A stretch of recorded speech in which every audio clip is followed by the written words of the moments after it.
என் அன்புக்குரியவர்களே, இயேசு கிறிஸ்து உங்களுக்குள் இருந்து வாழ்கிறார் என்ற தலைப்பிலே தொடர்ந்து கர்த்தருடைய வார்த்தையை அடிமை பிரசங்கிக்க நான் விரும்புகிறேன். கொலோசையர் 1ஆம் அதிகாரம் 27வது வசனத்தின் பின்பாகத்தை வாசிக்க கேட்போம். கிறிஸ்துவானவர் மகிமையின் நம்பிக்கையாக உங்களுக்குள் இருப்பதே அந்த ரகசியம். இயேசு கிறிஸ்து ஒரு மனிதனுக்குள் இருந்து வாழ்ந்து கொண்டிருப்பது எல்லா மனிதர்களாலும் புரிந்து கொள்ள முடியாத அது ஒரு மிகப்பெரிய ரகசியம் என்று பரிசுத்த வேதம் சொல்லுகிறது. இன்றைக்கு இந்த வசனத்தை எடுத்து இதோடு கூட ஒரு 4-5 வசனங்களை வாசித்து விட்டு மனிதர்களுடைய சாட்சிக்கு நேராக நாம் கடந்து வரலாம். ரோமருக்கு எழுதின நிருபம் 8ஆம் அதிகாரம் 9வது வசனத்தை வாசிக்க கேட்போம். தேவனுடைய ஆவி உங்களில் வாசமாய் இருந்தால் நீங்கள் மாம்சத்திற்கு உட்பட்டவர்களாய் இராமல் ஆவிக்கு உட்பட்டவர்களாய் இருப்பீர்கள். கிறிஸ்துவின் ஆவி இல்லாதவன், இயேசு கிறிஸ்துவின் ஆவி இல்லாதவன் அவருடையவன் அல்ல. அன்புக்குரியவர்களே, இயேசு கிறிஸ்து நமக்குள் வாசமாய் இருந்தால் நாம் மாம்சத்துக்கு உட்பட்டவர்களாய் நாம் இருக்க மாட்டோம் என்று வேதம் சொல்லுகிறது. என்ன மாம்சத்துக்கு உட்பட்டவர்கள்? மாம்சம் என்றால் என்ன? மாம்சத்தின் கிரியைகள் என்ன சொல்லுகிறது? விபச்சாரம், வேசித்தனம், அசுத்தம், காமவிகாரம், பில்லிசூனியம், பகைகள், வைராக்கியங்கள், விரோதங்கள், சண்டைகள், பிரிவினைகள், பொறாமைகள், களியாட்டுகள், இவைகள்தான் மாம்சத்தினுடைய கிரியைகள். அன்புக்குரியவர்களே, வேதம் சொல்லுகிறது, ஏன் இயேசு கிறிஸ்து ஒரு மனிதனுடைய சரீரத்தை கூடாரமாக்கிக் கொண்டு அந்த மனிதனுக்குள்ளே அவர் வாசம் பண்ணுகிறார், வாழ்கிறார் என்று சொன்னால், மனிதன் மாம்சத்தினுடைய கிரியைகளை செய்யக்கூடாது. அதுதான் தேவனுடைய மிகப்பெரிய திட்டம், ஆசை. அந்த திட்டத்தை நிறைவேற்றுவதற்குத்தான் இன்னைக்கு மனித சரீரத்துக்குள்ளே இயேசு கிறிஸ்து இருந்து வாழ்கிறார். நமக்குள் இயேசு கிறிஸ்து இருந்து வாழ்கிறார் என்றால் விபச்சாரம் செய்ய மாட்டோம், அசுத்தம் செய்ய மாட்டோம், காமவிகாரம் செய்ய மாட்டோம், விக்கிரகத்தை வழிபட மாட்டோம், குடும்பத்தில் விரிவினை இருக்காது, குடும்பத்தில் சண்டை இருக்காது, பகை இருக்காது, வைராக்கியம் இருக்காது, பிரிவினை இருக்காது, பிறருக்கு பில்லிசூனியம் வைப்பதில்லை, மந்திரவாதங்களை பிறருக்கு செய்வதில்லை. அன்புக்குரியவர்களே, இதுதான் இயேசு கிறிஸ்து ஒரு மனிதனோடு கூட இருந்து வாழ்வதற்குரிய காரணம், நோக்கம். வேதம் சொல்லுகிறது, தேவனுடைய ஆவி உங்களில் வாசமாயிருந்தால் நீங்கள் மாம்சத்துக்குட்பட்டவர்களாய் இராமல் ஆவிக்குட்பட்டவர்களாய் இருப்பீர்கள் என்று வேதம் சொல்லுகிறது. என்ன ஆவிக்குட்பட்டவர்கள்? என்ன பரிசுத்த ஆவிக்குட்பட்டவர்கள்? பரிசுத்தனுடைய கிரியைகள் என்ன? பரிசுத்தனுடைய குணாதிசயம் என்ன? அன்பு, சந்தோஷம், சமாதானம், சாந்தம், நீடிய பொறுமை, தயவு, நற்குணம், விசுவாசம், இச்சை அடக்கம். கைகளை தட்டி கர்த்தரை மகிமைப்படுத்து. என் அன்புக்குரியவர்களே, இந்த அடையாளம் தான் இயேசு கிறிஸ்து நமக்குள் இருந்து வாழ்வதற்குரிய அடையாளம். இயேசு கிறிஸ்து ஒரு மனிதனுக்குள்ளே சும்மா வருவதில்லை. ஒரு நோக்கத்தோடு வந்து நம்ம சரீரத்துக்குள்ளே அவர் இருக்கிறார். அப்ப மாம்சத்தின் கிரியைகளை செய்யக்கூடாது, ஆவிக்குரிய கிரியைகளை செய்ய வேண்டும் என்றுதான் ஒரு மிகப்பெரிய நோக்கத்தோடு தேவன் நம்முடைய சரீரத்துக்குள்ளே வாசமாக இருக்கிறார். ரோமர் அதை 8ஆம் அதிகாரம் 10வது வசனத்தை வாசிக்க கேட்போம். மேலும் கிறிஸ்து உங்களில் இருந்தால் சரீரமானது பாவத்தின் நிமித்தம் மரித்ததாயும் ஆவியானது நீதியின் நிமித்தம் ஜீவனுள்ளதாயும் இருக்கும். அவன் அன்புக்குரியவர்களே, இயேசு கிறிஸ்து அவர் ஏன் ஒரு மனிதனுக்குள் வந்து வாழ்கிறார் என்றால், அந்த மனுஷன் பாவம் செய்யக்கூடாது. அதுதான் இயேசு கிறிஸ்துடைய திட்டம். அந்த மனுஷன் பாவம் செய்யாமல் அந்த மனுஷன் தெய்வீக ஜீவனை அவன் பெற்றுக்கொள்ள வேண்டும் என்பதற்காக கிறிஸ்து ஒரு மனிதனுடைய சரீரத்தை கூடாரமாக்கிக் கொண்டு அந்த கூடாரத்துக்குள்ளே அவர் வாழ்ந்து கொண்டிருக்கிறார். வேதம் மிக தெளிவாக சொல்லுகிறார், இயேசு கிறிஸ்து நமக்குள் இருந்தால் நம்முடைய சரீரம் பாவத்துக்கு செத்துரும். நம்முடைய சரீரத்திலே ஜீவன் இருக்கும். என்ன ஜீவன்? கிறிஸ்து எனக்கு ஜீவன், சாவு எனக்கு ஆதாயம். அந்த கிறிஸ்துவாகிய ஜீவன் அது எனக்குள் இருக்கும் என்று வேதம் சொல்லுகிறது. ரோமர் 8ஆம் அதிகாரம் 11வது வசனத்தை வாசிக்க கேட்போம். அன்றியும் இயேசுவை மரித்தோரிலிருந்து எழுப்பினவருடைய ஆவி உங்களில் வாசமாய் இருந்தால் கிறிஸ்துவை மரித்தோரிலிருந்து எழுப்பினவர் உங்களில் வாசமாயிருக்கிற தம்முடைய ஆவியினாலே சாவுக்கு ஏதுவான உங்கள் சரீரங்களையும் உயிர்ப்பிப்பார். எதற்காக இயேசு கிறிஸ்து ஒரு மனிதனுடைய சரீரத்துக்குள்ளே வந்து இருக்கிறார் என்றால், சாவுக்கு ஏதுவான சரீரம், மரணத்துக்கு ஏதுவான சரீரம், சாவை நோக்கி இந்த சரீரம் ஓடிக்கொண்டிருக்கிறது. மரணத்தை தேடி இந்த சரீரம் பிரயாணப்பட்டுக் கொண்டிருக்கிறது. இந்த சரீரத்தை மீண்டும் உயிர்த்தெழ வைப்பதற்காகத்தான், அது உயிர்த்து வருவதற்காகத்தான் இயேசு கிறிஸ்து மனித சரீரத்தை தனக்கு வீணாக்கிக் கொண்டு அந்த சரீரத்துக்குள்ளே அவர் வந்து உட்கார்ந்து கொண்டிருக்கிறார். அது 8ஆம் அதிகாரம் 14வது வசனத்தை வாசிக்க கேட்போம். மேலும் எவர்கள் தேவனுடைய ஆவியினாலே நடத்தப்படுகிறார்களோ அவர்கள் தேவனுடைய புத்திரராய் இருக்கிறார்கள். யாருடைய சரீரத்துக்குள்ளே இயேசு கிறிஸ்து இருக்கிறாரோ அவர்களை இயேசு கிறிஸ்து தான் நடத்துவார். இதை நீங்க மனசுல வச்சுக்கிடுங்க. வேற யாரும் நம்மளை இயக்குவிக்க முடியாது. அப்படி இயக்குவித்தால் அது ஃபெயிலியர் ஆயிரும். அந்த பாதை நிச்சயமா ஃபெயிலியர் ஆகும். அது ஒரு அர்த்தமற்றதா இருக்கும், புரோஜனம் இல்லாம போயிடும். நம்ம இயேசு நமக்குள் இருக்கிறார். அவருடைய வழிகாட்டுதலின்படி நம்ம நடத்தப்பட வேண்டும். அப்படி நடக்கிறவர்கள் அவருடைய பிள்ளைகள் என்று பரிசுத்த வேதம் மிக தெளிவாக சொல்கிறது. அவன் அன்புக்குரியவர்களே, யாருக்குள்ளெல்லாம் இயேசு வாசமாக இருக்கிறாரோ அவரெல்லாம் இயேசு கிறிஸ்துடைய பிள்ளைகளாக அவர்கள் இருக்கிறார்கள். ரோமர் 8:17 நாம் பிள்ளைகளானால் சுதந்திரராமே, தேவனுடைய சுதந்திரரும் கிறிஸ்துவுக்கு உடன் சுதந்திரருமாமே, கிறிஸ்துவுடனே கூட நாம் மகிமைப்படும்படிக்கு அவருடனே கூட கிறிஸ்துவோடு கூட பாடுபட்டால் அப்படியாகும். நாம் பிள்ளைகளானால் நாம் சுதந்திரர்கள் என்று பரிசுத்த வேதம் சொல்லுகிறது. என்ன சுதந்திரர்கள்? தேவனுடைய வாரிசுகள், வாரிசு உரிமையை உடையவர்கள். தேவனுக்குரிய சொத்துக்கள் என்ன எல்லாம் இருக்கிறதோ அதை பெற்றுக் கொள்ளக்கூடிய சுதந்திரவாளிகள், வாரிசுதாரர்கள். அது மாத்திரமல்ல, கிறிஸ்துவுக்கு உடன் சுதந்திரர்கள்.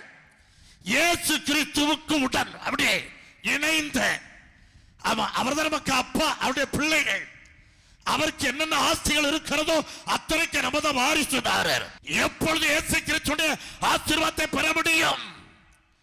எப்பொழுது இயேசு கிறிஸ்துடைய மகிமையை அடைய முடியும்? எப்பொழுது இயேசு கிறிஸ்து நமக்காக வைத்திருக்கக்கூடிய அத்துணை சுதந்திரத்தையும் பெற்றுக்கொள்ள முடியும்? அவரோடு கூட நாம் பாடுபட்டால் மாத்திரமே. கரங்களை தட்டிக்கிறது மகிமைப்படுது. என் அன்புக்குரியவர்களே, கிறிஸ்து உடனே கூட நாம் மகிமைப்படும்படிக்கு அவரோடு கூட நாம் பாடுபட்டால் அப்படியாகும் என்று பரிசுத்த வேதம் சொல்லுகிறது. என் அன்புக்குரிய தேவஜனமே, இயேசு கிறிஸ்து ஒரு மனிதருக்குள் இருந்து வாழ்வதற்கு அடுத்த காரியம் அந்த மனுஷனை அவர் மகிமைப்படுத்த வேண்டும். என்ன மகிமை? சாவுக்கு ஏதுவான சரீரத்தை உயிரடைய வைத்து அந்த சரீரம் இயேசு கிறிஸ்து எவ்வண்ணம் இருக்கிறாரோ அவ்வண்ணம் அருவமாக்குவதுதான், உருமாற்றம் அடைய செய்வதுதான் அவருடைய கடைசி நோக்கம் என்று வேதம் மிக தெளிவாக சொல்லுகிறது. என் அன்புக்குரிய தேவஜனமே, ஆசீர்வாதத்தை பெற வேண்டுமா? ஒரு பெரிய மேன்மைக்குள்ள வர வேண்டுமா? ஒரு பெரிய மனிதனாய் இந்த உலகத்தில் சுற்றி வர வேண்டுமா? அதற்கு முன்னர் பாடுகள், அதற்கு முன்னர் உபத்திரவங்கள், அதற்கு முன்னர் வேதனைகள். அந்த வேதனைகளையும் அந்த பாடுகளையும் நாம் எப்படி ஏற்றுக்கொள்கிறோம், நாம் எப்படி நடந்து கொள்ளுகிறோம் என்பதை வைத்து என் கர்த்தர் ஒரு குறுகிய வாழ்க்கையிலே பெரிய மனிதனாய் மாற்றுவதோடு மாத்திரம் அல்லாமல் நம்முடைய அற்பமான சரீரத்தை மகிமையாக மாற்றி இயேசு கிறிஸ்து எவ்வண்ணம் இருக்கிறாரோ அவ்வண்ணமாய் அவர் வைப்பதற்காகத்தான் இயேசு கிறிஸ்து இன்று என் கூட உங்க கூட இருந்து வாழ்கிறார். கரங்களை தட்டி என் அன்புக்குரியவர்களே, 2 மனிதர்கள், ஒன்று யோபு, இன்னொன்று பவுல் அப்போஸ்தலன். இந்த 2 பேரையும் இணைத்து கர்த்தருடைய வார்த்தையை அடிமை பிரசங்கிக்க விரும்புகிறேன். யோபுவை குறித்து வேதம் என்ன சொல்லுகிறது? யோபு 1ஆம் அதிகாரம் 1வது வசனத்தை வாசிக்க கேட்போம். ஊத்ஸ் தேசத்திலே யோபு என்னும் பேர் கொண்ட ஒரு மனுஷன் இருந்தான். அந்த மனுஷன் உத்தமனும் சன்மார்க்கனும் தேவனுக்கு பயந்து பொல்லாப்புக்கு விலகுகிறவனுமாயிருந்தான். யோபுவை குறித்து வேதம் மிக தெளிவாக சொல்லுகிறது. யோபு ஒரு சரியான ரைட் மேன், ஒரு நேர்த்தியான மனிதன், ஒரு பரிபூரணமான மனிதன். நீங்கள் கேட்கலாம், யோபுவுக்குள் தேவன் இருந்து வாழ்ந்தாரா? இல்லை. யோபுவை ஒரு கூடாரமாக்கிக் கொண்டு அதுக்குள்ளே கிறிஸ்து வாழ்ந்தார் என்று யோபு புஸ்தகத்தில் ஒரு இடத்தில் கூட சொல்லப்படவில்லை. அப்படி என்றால் இந்த யோபு எப்படிப்பட்ட மனிதன்? ஒரு மனித தன்மை கொண்டவன், மாம்சத்தின்படி வாழ்ந்தவன்.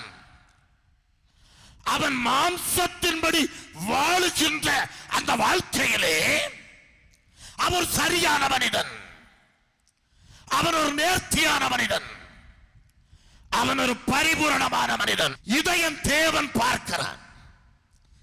உலகத்தில் இந்த மனிதனுடைய வாழ்க்கையை, இந்த மனிதனுடைய செயல்பாட்டை என் தேவன் பார்த்து அவர் நினைக்கிறார், இந்த யோபுவை தனக்கு வீடாக்கிக் கொள்ள வேண்டும், தனக்கு ஒரு வாசஸ்தலமாக்கிக் கொள்ள வேண்டும், அந்த யோபுவுக்குள்ளே வந்து நாம் குடியிருக்க வேண்டும், யோபுவோடு கூட இருந்து வாழ வேண்டும். அவனை ஒரு ஆவிக்குரிய மனிதனாய் அவனை உருவாக்க வேண்டும், அவனை மகிமைக்குள்ளாக நடத்த வேண்டும். கிறிஸ்துவின் சாயலுக்கு ஒப்பாய் யோபுவை மாற்ற வேண்டும் என்று என் தேவன் விரும்பினார். என் அன்புக்குரியவர்களே, இதுதான் தேவனுடைய திட்டம், யோபுவை குறித்த தேவனுடைய நோக்கம். அதற்காக என்ன செய்தார்? பாடுகளை யோபுவுக்கு அனுமதித்தார், உபத்திரவத்தை யோபுவுக்கு அனுமதித்தார். எந்த கேள்வியும் கேட்க முடியாது, எந்த காரணமும் கிடையாது. மனதில் போய் தேவ திட்டாது. தேவரக எனக்கு ஏன் இந்த வியாதி வந்தது விடையே கிடைக்காது. எனக்கு ஏன் இந்த பிரச்சனை வந்தது அதுக்கு விடையே கிடைக்காது. யோபுவுக்கு என் தேவன் பாடுகளையும் உபத்திரவத்தையும் அவனுக்கு அனுமதித்தார். என் தேவன் உபத்திரவப்படுத்தல, என் தேவன் அவனுக்கு பாடுகளை செய்யல. ஒரு பொல்லாத ஆவியை அனுப்பி அந்த யோபுவை என் தேவன் அங்கே சாத்தானை கொண்டு அங்கே உபத்திரவமும் பாடுகளையும் யோபுவுக்கு நியமித்தார் என்று பரிசுத்த வேதம் சொல்லுகிறது. என் தேவனுடைய ஒரு திட்டம் நிறைவேற வேண்டும் என்றால், என் தேவனுக்கு ஒரு மனுஷன் தேவைப்படும் என்றால் பாடுகள் பயங்கரமா இருக்கும், ரொம்ப பயங்கரமா இருக்கும். அன்புக்குரியவர்களே, யோபினுடைய சொத்துக்கள் அழிந்தது. அவனுக்கு என்னென்ன உடைமைகள் உண்டோ அத்தனை உடைமைகளும் அழிந்தது. அவனுக்கு 7 ஆண் பிள்ளைகள் 3 பெண் பிள்ளைகள், 7 3 10 10 செத்து மடித்தார்கள். யோபினுடைய உள்ளங்கால் தொடங்கி அவனுடைய உச்சந்தலை மட்டும் ஒரு இடம் பாக்கில்ல, ஒரு இடம் கூட வேதனைப்படாத இடம் இல்ல. கொடிய பருக்களினால் சாத்தான் அவனை வாதித்தான் என்று வேதம் சொல்லுகிறது. எதற்காக அந்த பாடு, எதற்காக இந்த வேதனை, எதற்காக இந்த இழப்பு?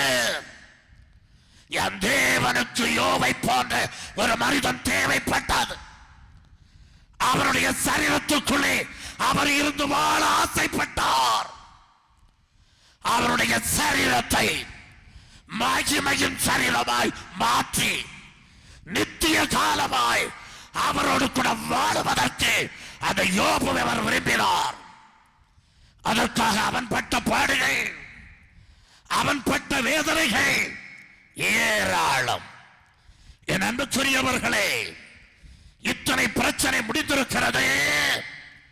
யோபு சொல்லுகிறார், கர்த்தர் கொடுத்தார், கர்த்தர் எடுத்தார், கர்த்தருடைய நாமத்துக்கு ஸ்தோத்திரம் என்று அங்கே சொன்னதை நாம் பார்க்கிறோம். வேற வார்த்தை ஒண்ணுமே இல்லை.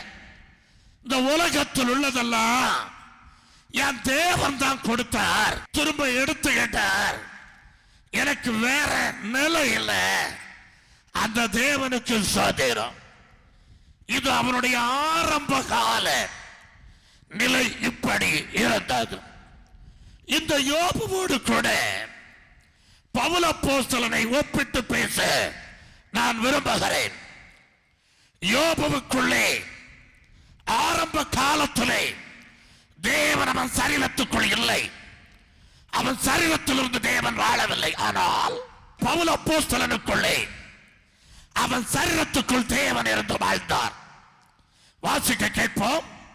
கலாத்தியர் 2ஆம் அதிகாரம் 20வது வசனத்தினுடைய முன்பாகம். கிறிஸ்துவுடனே கூட சிலுவையில் அறையப்பட்டேன், ஆயினும் பிழைத்திருக்கிறேன். இனி நான் அல்ல, கிறிஸ்துவே எனக்குள் பிழைத்திருக்கிறார். இந்த பவுலும் தேவனுக்கு தேவைப்படுது. புரிஞ்சுடுங்க. எப்படி யோபு தேவனுக்கு தேவைப்பட்டதோ அதுபோல் அந்த பவுலும் தேவனுக்கு தேவைப்பட்ட உன்னதமான ஒரு சில குணாதிசயம் அவனுக்குள்ள இருந்தனால தேவன் பார்த்தார், இவனை நம்ம பிடிக்கணும், இவனுக்குள்ள உட்காரணும், இவனுக்குள்ள உட்கார்ந்து சில காரியத்தை பூமியில நம்ம செய்யணும், இவனை கொண்டு பைபிள் எழுத வைக்கணும். இது தேவ திட்டம். அப்ப அன்புக்குரிய என் தேவச்சனமே, அவன் என்ன சொல்றான்? கிறிஸ்துவனை கூட சிலுவையில் அறையப்பட்டேன், பிழைச்சுக்கிட்டேன், இனி நான் கிடையாது, எனக்குள்ள இயேசு இருந்து வாழ்ந்து கொண்டிருக்கிறார். இதுதான் பவுலினுடைய லைஃப் ஸ்டைல். அவன் சொல்றான். அப்ப அந்த பவுலுக்குள்ள இயேசு கிறிஸ்து இருந்து வாழ்ந்து கொண்டிருக்கிறார். என் தேவனுடைய திட்டம் வேற, என் தேவனுடைய நோக்கம் வேற. என்ன நோக்கம்? இயேசு கிறிஸ்துடைய நாமத்தை இந்த பூமியில அறிவிக்கணும். இயேசு கிறிஸ்துவின் நாமத்துள்ள வல்லமையை இந்த பூமியில வெளிப்படுத்தணும். இயேசு கிறிஸ்துவின் நாமம் என்கிற சத்தியத்தை இந்த பூமியில நிலைநாட்டணும். வேத புத்தகத்தை எழுதணும். என் அன்புக்குரியவர்களே, அந்த பவுல் அப்போஸ்தலனை என் தேவன் பிடித்து அவனுக்கும் பாடுகளையும் உபத்திரவங்களையும் அனுமதித்தார்.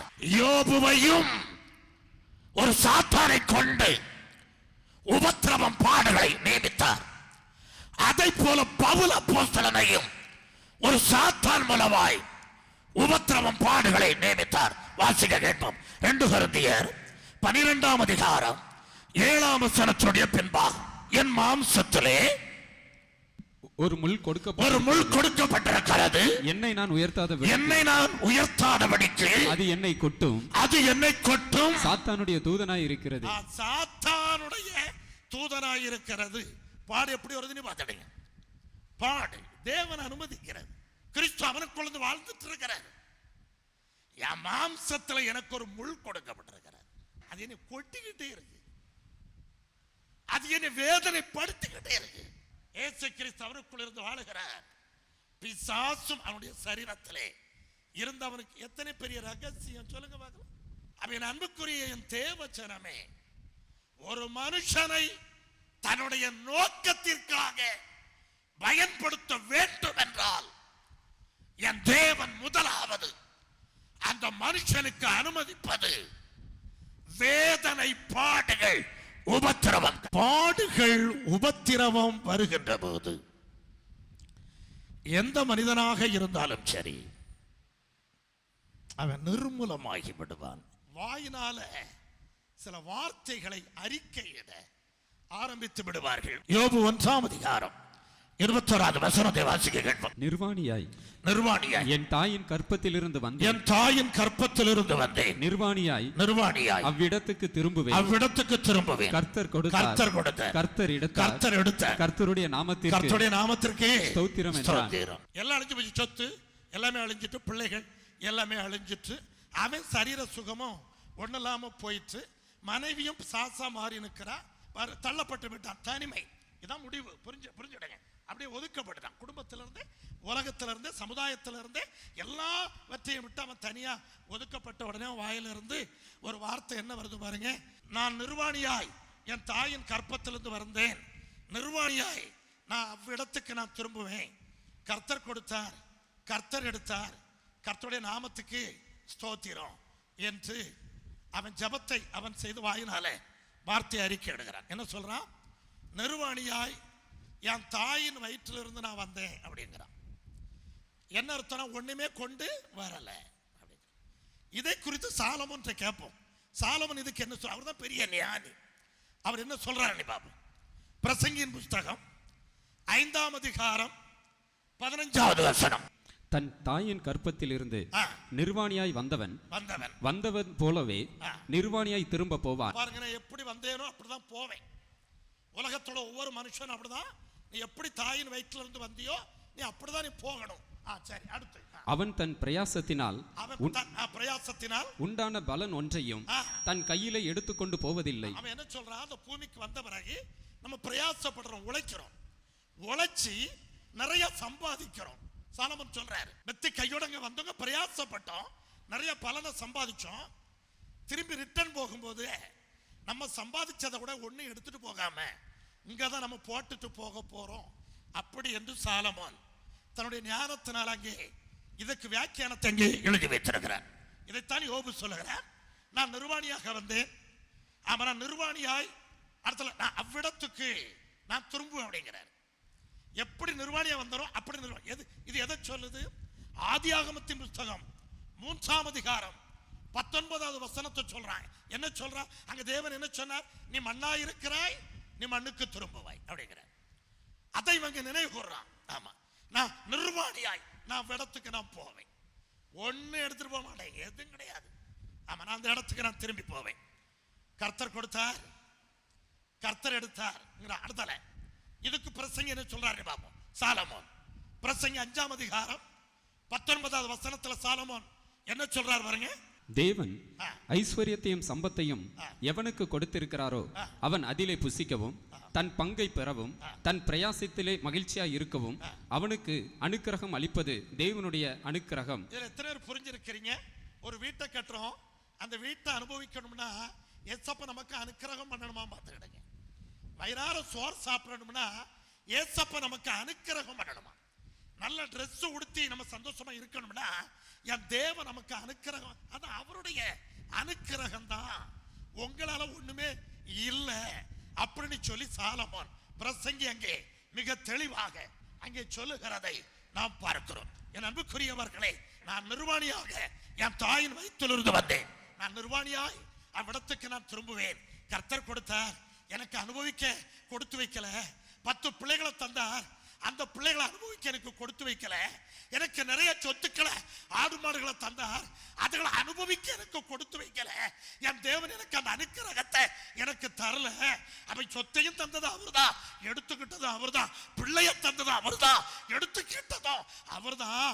நான் நிர்வாணியாய் நான் மண்ணுக்கு திரும்புவேன் என்று சொல்லி ஆரம்ப வார்த்தையை பேசின யோபு சரீரம் அதிகமாக வேதனைப்பட ஆரம்பித்தது.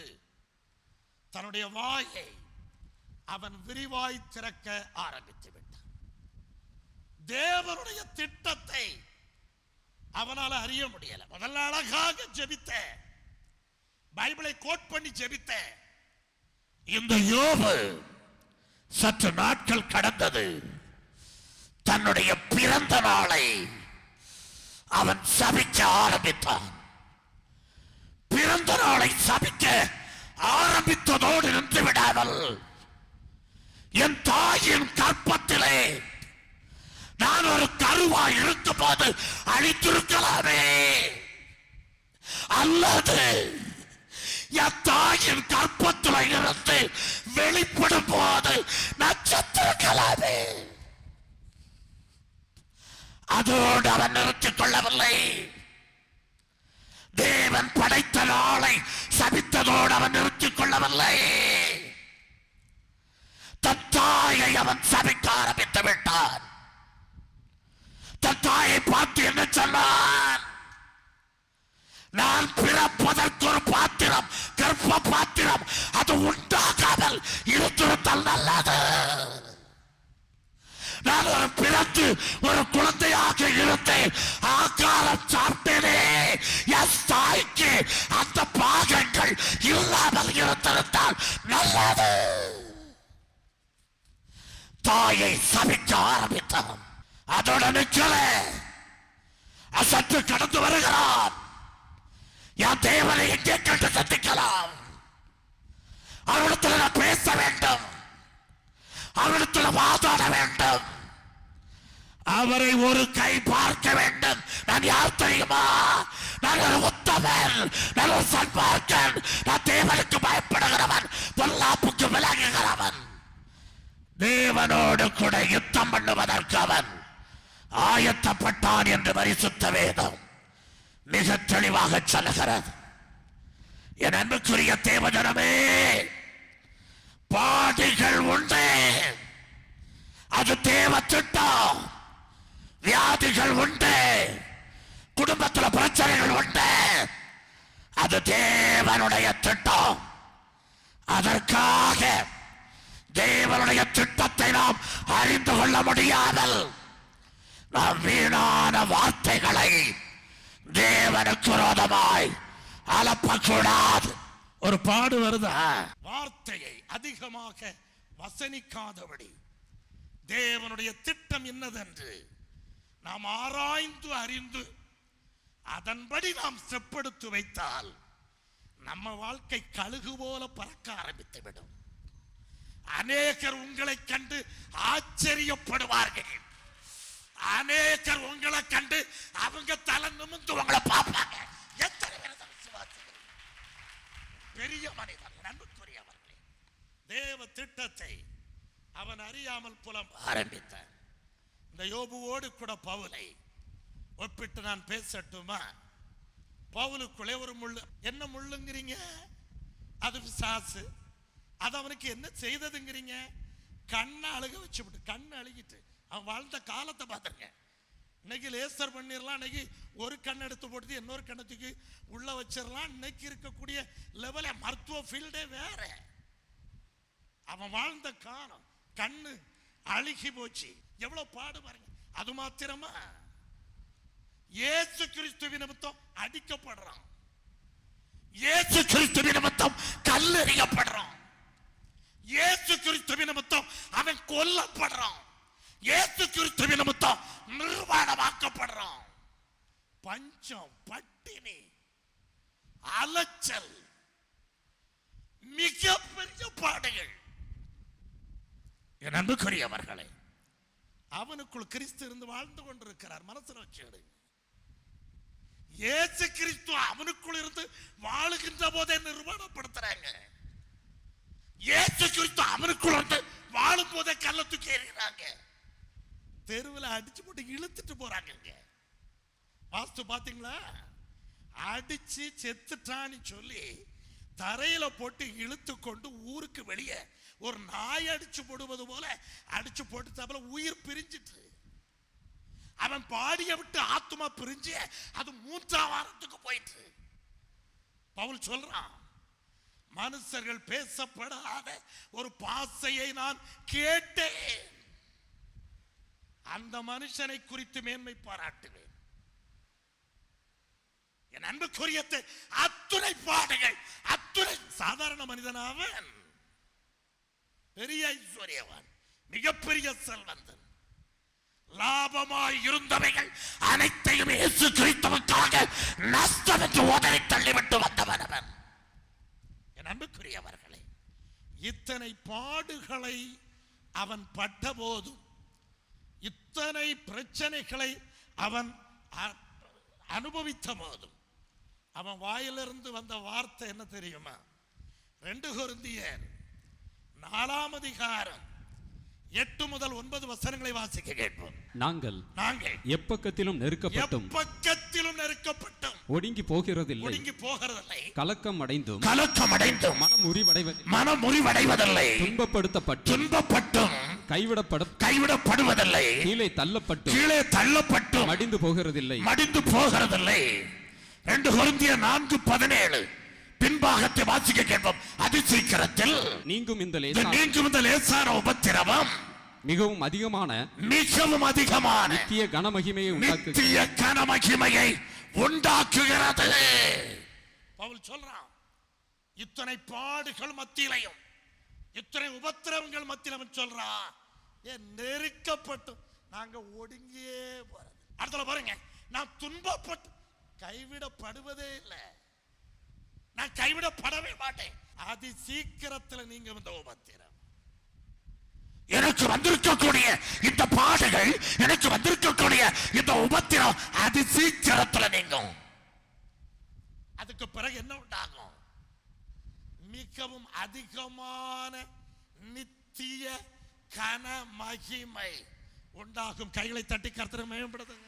யோபு எப்பொழுது ஒரு ஆவிக்குரிய மனிதனாய் மாற்றப்பட்டாரோ அதற்கு பிறகுதான் என் கர்த்தர் யோபுவை பல மடங்கு ஆசீர்வதிக்க அவர் ஆரம்பித்தார். சாத்தான் எதெல்லாம் அழித்து வரானோ, உபத்திரவம் பாடுள்ள காலத்துல எதெல்லாம் இழத்தானோ, டபுள் மடங்கு அவருக்கு வரையாத மிகப்பெரிய ஆசீர்வாதத்தை என் கர்த்தர் கொடுத்தார். கைகளை தட்டி கர்த்தரை மகிமைப்படுத்துங்க. யோபு 19ஆம் அதிகாரம் 25 முதல் 27 வசனங்களை வாசிக்க கேட்பார். என் மீட்பர் உயிரோடு இருக்கிறார் என்று அவர் கடைசி நாள் பூமியின் மேல் நிற்பார் என்று நான் அறிந்திருக்கிறேன். இந்த என் தோல் முதலானவைகள் அழுகி போன பின்பு நான் என் மாம்சத்தில் இருந்து தேவனை பார்ப்பேன், அவரை நானே பார்ப்பேன். அந்நிய கண்கள் அல்ல, என் கண்களே அவரை காணும். இதை குறித்து என்னுடைய உள்ளந்திரியங்கள்